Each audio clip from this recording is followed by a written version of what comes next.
Gran Premio Lotteria, scende nuovamente a Napoli il transalpino Bellino 2. Lo scorso anno il celebre ospite fu eliminato anzitempo nelle batterie. Quest'anno Bellino 2 si ritrova in finale con altri due soggetti francesi, la vincitrice uscente Dimitria ed Alcodé, gli indigeni Delfo e Patro con lo statunitense College Record.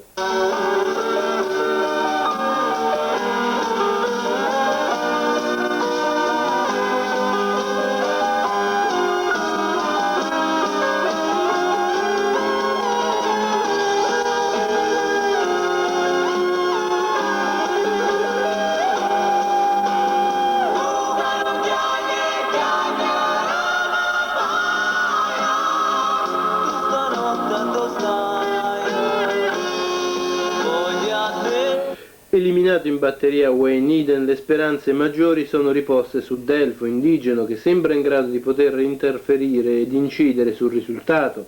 Bellino 2, non particolarmente tagliato per le corse in doppia prova, riesce comunque a precedere Delfo al ragguaglio di 1:15,2. Dalcodé precede poi Dimitria, tardivo il suo slancio conclusivo, Patroclo e College Record.